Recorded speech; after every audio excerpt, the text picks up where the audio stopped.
Mikey Yablong was part of a duo that worked on a trail running report, and it got a lot of traction on LinkedIn. As much as a lot is relative by industry. Trail running isn't an enormous industry, but we're always told that trail running is in this hockey stick phase of its life as a sport, that it's constantly growing. Everyone says it, but the reason I was particularly excited about this study is because it feels like it's giving us something that's more objective. It feels like almost everything that we have is the eye test. We go run races and it looks like there's more people, or the marquee races like Western States seems to have more people who are trying to get in it. And UTMB tends to be adding more races and acquiring more races. And those are all good data points, and they all do sort of triangulate to growth. But we haven't had this industry-wide study that's accessible to everybody.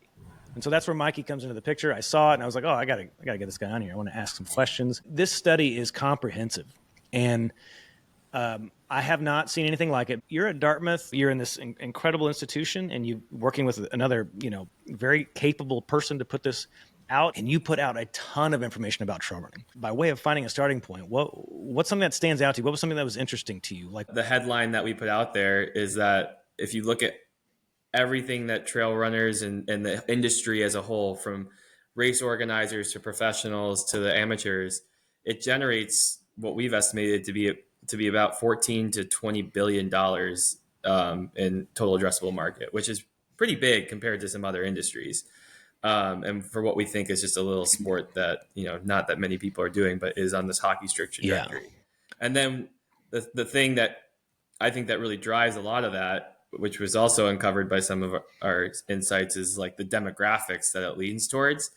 You see a lot of older folks doing it, generally like 30s and up, 30s to 60s. People who are established in the career is generally higher earners, which is, if you're a company that's in this industry, is pretty attractive demographic, and I think is part of the reason why this market size has the potential to be so large. Okay. Yeah. So, I mean, I hear that, and I'll put you on the spot here. And if you don't know, that's okay. So I hear 18 billion, and I think, man, that's huge. At one point I saw a study maybe 5 years ago, that shoes was, as I was taking more market share, and that was in the billions. I mean, do you know any other market off the top of your head, like to give us a relative size of it? Context? Yeah. Yeah. In our report, we have some comparisons for how big the market is. Like the wearables market in the US is 20 billion. The charter flight market, so people who are, having private jets, is 15 billion. So if you think about that, it's a pretty sizable market. I should be able to know things like what is like the running shoe market in the US, which sure. I think I remember talking to someone at REI and they told me, but I'm forgetting the number. But still, it's not an inconsiderable size. Yeah. Okay. So huge. And, with me being an entrepreneur, and sometimes we talk with other entrepreneurs in this space and founders of companies and stuff all the time. I mean, the point here that you're making is that it's it's a good time. There's a lot of dollars moving around. Whether or not it's good, it's a lot of dollars. And then the average person has deeper pockets. And as the sport's growing, it used to just be grab a pair of shoes and go for a run. Those days are long gone because we've, optimized every last bit of gear. And now it's a $1,200 kit, to go run a race or something like that.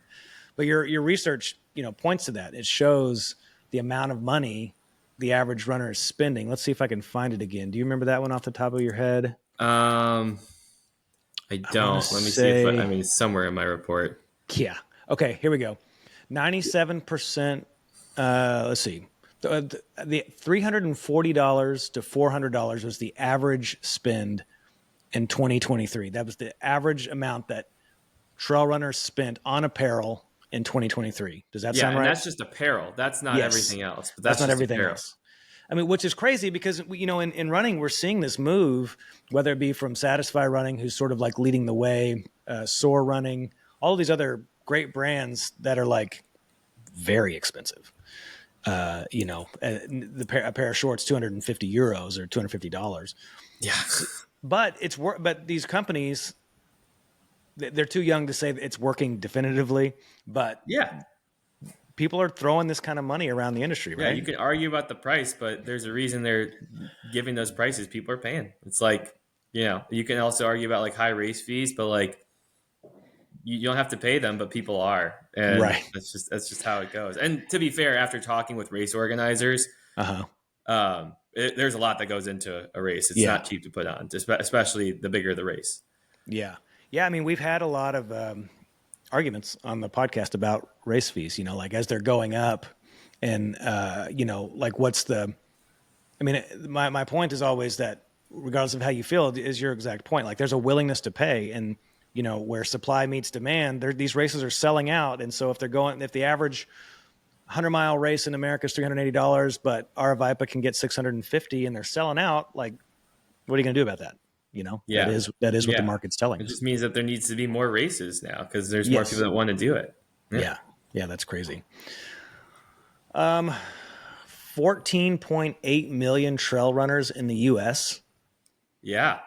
Yeah, that's so crazy. that's coming from it's a combination of the estimate that we partnered with UltraSign Up in doing this report. Okay. And so they have good data on the people that sign up for trail running in on their platform. Yeah. And then we kind of scaled that based on what they believe their estimated market share Mm-hmm. is for people doing trail running events. Yeah.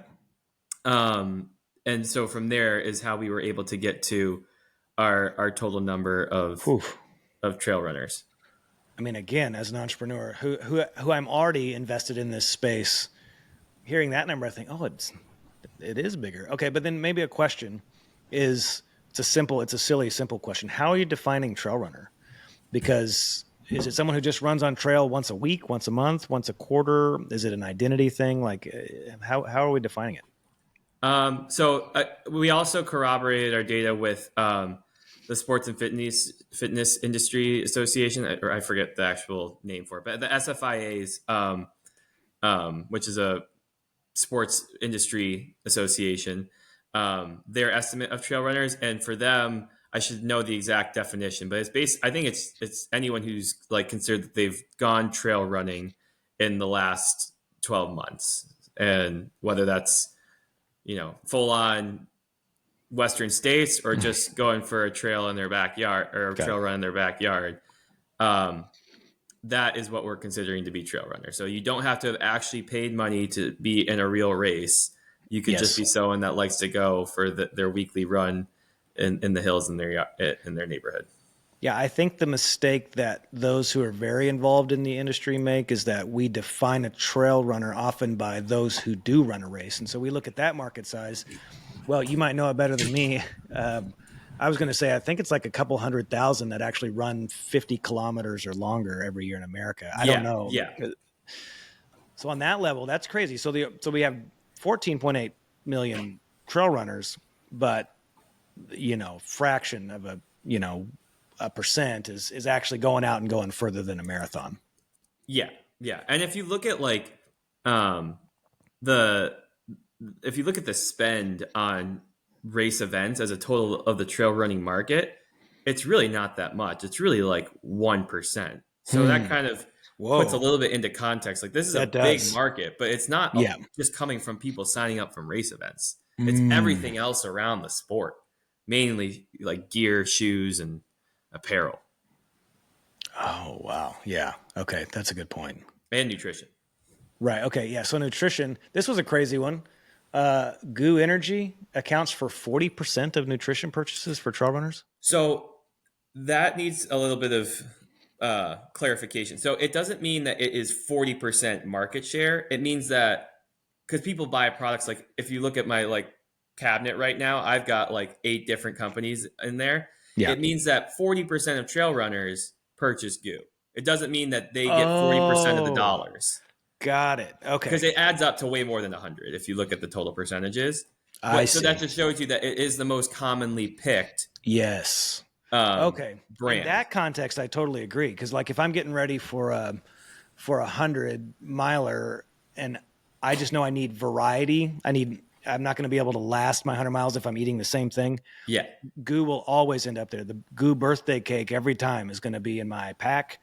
But yeah, I'm not like a Goo guy, but that makes sense. I mean, Yeah. Goo early, they dominated and they were early to the game. And so And you that see makes them in sense. every running store, every outdoor store. Yes. It's right there. It's just like for the people who aren't, super intense and have their grams per hour dialed to whatever.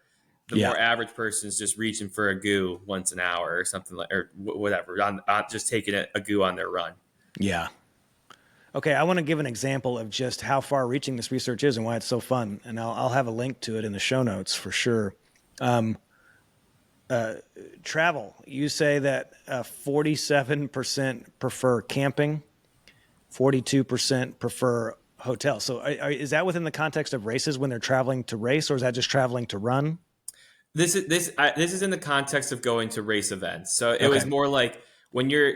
I mean, I guess people do travel. I mean, I even did it for traveling just to run, just on like vacations and stuff. Yeah. But this is more for when you're going to a race. How are you thinking about your travel? Yeah. And like kind of what does that drive for that local community that's hosting the race? That was kind of the impetus behind it. Got it. So yeah, most people are choosing hotels. Some people are camping. Some people are doing Airbnbs. A lot of people just like show up day of the race, and like that's their thing. But if they do have to do longer stays, that's what we see. Yeah, it's crazy to me. 47% are camping. I mean, I know there's this deep connection to nature, but I'll be honest, I'm not going to camp before a race or on a run. I don't want to run and go back and camp. But 47% do, and that's cool. Okay, this one's fun. 49% run 5+ times weekly, and 4.8% spend on coaching. So we can just take one of those at a time. Training. This is under a broader training thing that I was putting together here. 49% run 5+ times weekly. I don't know the comparison to road. I just know that all of my trail running friends, we have a problem. And with our brains, it's hard to even take the one day off. Because we have I'm our the daily same. rhythms. We want to be out there. So 5+ times a week, that many people in trail running. What did I say? 49% run 5+ times a week. No, I love it. that shocked me too. I was like, I know I'm a crazy person with how much I train. My background is, as far as it goes in endurance sport, is triathlon. But yeah, people getting out and running 5+ times a week. I mean, hey, that's great. If you got the time, you got the energy, that's awesome. But yeah, I mean, and that it goes to show, like, it's part of the reason why the market's so big. Like, people are getting after it, doing it. And if you're going to be doing it that often, you need to have the right stuff with you. Yeah, and even I mean, I talk a lot about gear. Like, there's some element of planned obsolescence within all of our goods in the West that maybe they're going to by design fall apart. But regardless if it's planned obsolescence or not, putting that amount of wear and tear on shorts, on shirts, on shoes 5+ times a week, and who knows, let's even just say it's like 15 miles a week. But if you're in the ultra space, you're putting 50 to 80 miles a week.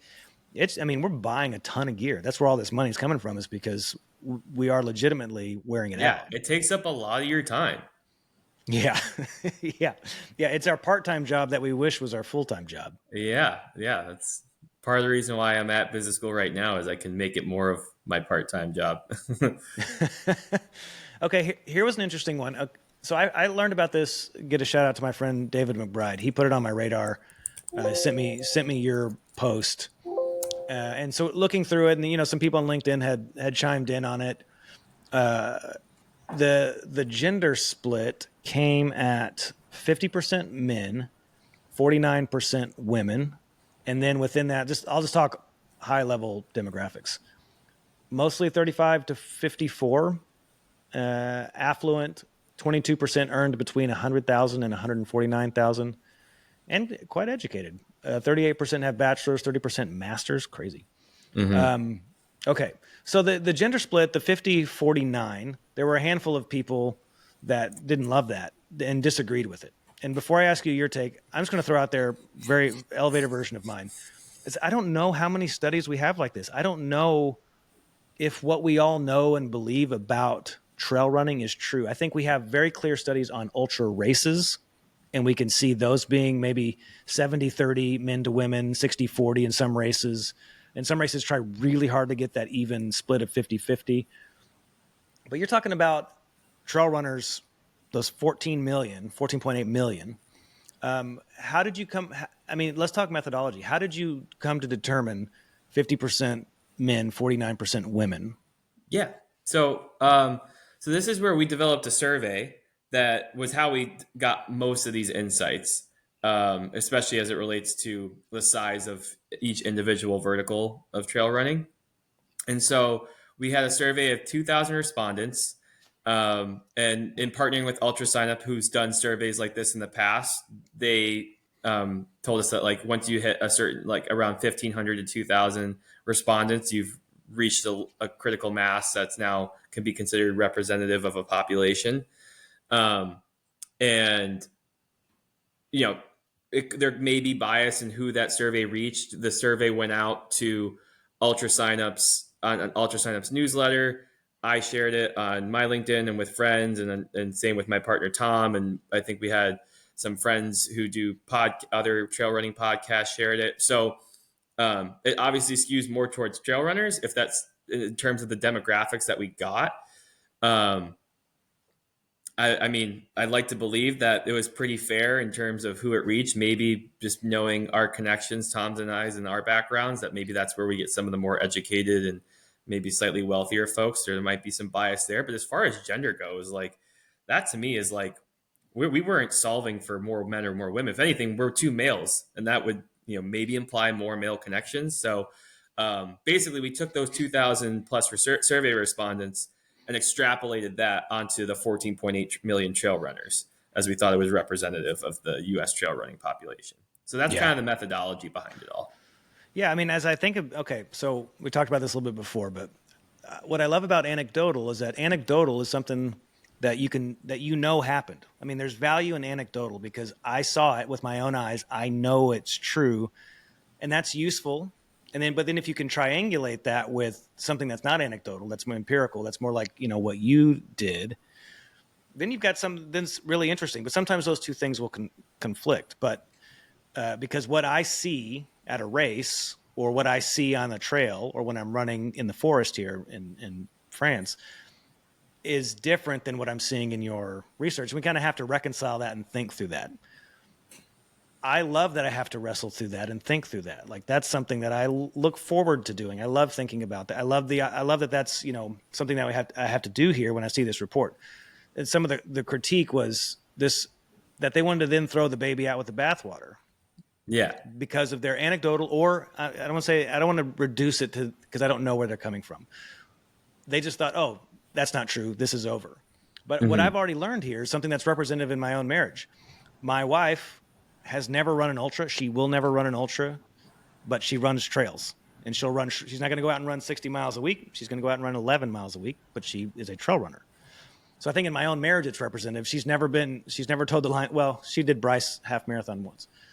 My point is that I feel like some people wrote this off unfairly too quickly without giving a chance to understand methodology. Because instantly I'm already thinking, okay, I can be challenged in this. Races may be one way, but the reality of global trail runners or nationwide trail runners could be different than what I'm experiencing in my little sub niche within the niche of ultra races. Yeah, exactly.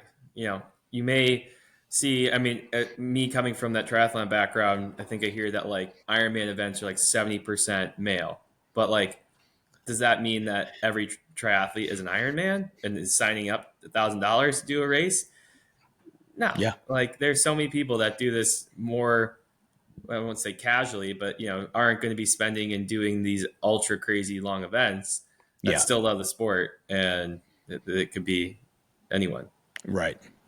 Yeah. And so, I mean, my point is to say, hey, we haven't had reports like this. Or if we have, again, maybe I've just missed them, but I hate the idea of shitting on it because we need more. I mean, we need more of this. And you make this business case for it of like a report like this, an entrepreneur who's got money to invest sees this and chooses trail running instead of road running or instead of whatever. So it's cool. That was the huge impetus behind this report. And we knew that like maybe some of these numbers are going to seem crazy big. Like 14 to 28 billion. That's like, as we just discussed at the top of the show, that's a big number. And like, whether you believe that or not, fine. But at least you're talking about it and you're looking at trail running now more than you were Yes. before. Yeah. And the whole reason for doing this report was to just better the sport of trail running. My partner, Tom, fell in love with trail running 5-10 years ago. And that was all he wanted to do when we started this partnership, was find a way to improve the sport of trail running.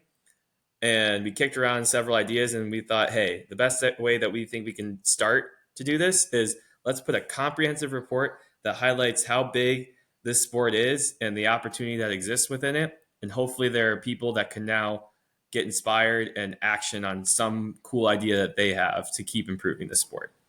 I love it. I mean, that's why I go back to it and think, why would, I mean, I get it. Let's look at things critically and challenge and question, but then let's not throw it out if something it doesn't align with what our preconceived notions are, even if our preconceived notions are rooted in some sort of data that can be relied upon. Because the whole picture of what you're bringing here is this robust picture of what everyone says. We know it's growing, but how, like, what's the thing we can point to? And I think this report is a way of, is absurdly holistic. Like, you went into every element of trail running. I think that's fun. Yeah, exactly. Yeah, we really wanted to just not look at shoes or participants. We wanted to get at like, what does everything trail running touch, even from the pros and the race organizers. If, in a perfect world, I would have loved to have interviewed like, you know, 50 trail runners and the CEO of UTMB and hear about their dynamics and everything. I was only able to get to a sliver of those numbers, but at least got a sense of what it's like to put on a race and what it's like to earn money from a pro who's in, the top 20 in the world to, people who are kind of doing this as like, yeah, I'm a pro, but like, I'm also like a full-time like engineer as my, as my job, and hearing how they live. So that do you was have cool those too. stats in front of you? I love those ultra or the pro runner income stats that you had. Yeah, let me just quickly page over to it. Okay.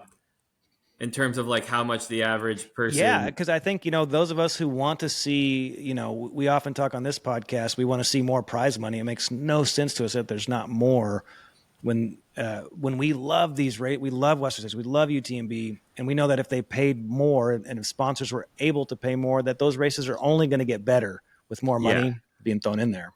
yeah. So in our report, we have a slide that kind of compares the average earnings for triathletes versus marathon runners, cyclists, gymnastics, like kind of like other like Olympic sports. We're not going to Yeah, compare to, sure. 4 major sports in the US because that's a whole different world. But like triathletes are far behind. They're earning just around like $20,000 versus, swimmers. Some of the top swimmers are earning close to $50,000 and gymnasts are earning close to $70,000. So not a lot to start with. And then when we and then this is a little bit more anecdotal, but based on the people that I've interviewed and corroborating with other people in the industry. So you have top tier runners. Like I think there was an article that came out about Tara Dower's sponsorship with Yeah. Ultra of estimated to be around $250,000. Yeah. And then you have like the Courtney Dauwalters and Jim Walmsley, who probably have similar contracts. Yeah. And that's just with like one brand. They probably have like maybe not as big, but like other large contracts with like they have their shoe sponsor, they have their tech sponsor, Wahoo or whatever, and then apparel sponsor. So you add all that up, you're probably getting close to like 500,000, maybe even 1 million if you're like maybe Jim Walmsley. I don't know. And then Yeah, you like add in, top Killian Jornet for sure. yeah, Killian Jornet, yeah, for sure. But then there's a lot of like the middle tier pro trail runners who might be earning 10K, 20K, maybe even 50K if you include all their sponsorships. But they're doing side jobs as well, whether it's a a desk job or they are a coach to other athletes and might be earning a salary from that or just more supplementary income. So there's a wide range of incomes in here. And the other thing too, what I heard from a lot of trail runners is it's like it kind of like it's like you need money to make money. Like once you're at a point where you're more comfortable financially. You Yeah. can live a better professional trail running lifestyle. You're not Yeah. living out of a van. You're Yeah. living in a house. You can afford all your nutrition more comfortably. You can have more time to rest and recover or do longer runs instead of, having to stress about your day job. So like it gets almost easier as you're more financially sound from trail running. Yeah. So there's a little bit of a hurdle to get over there. Right.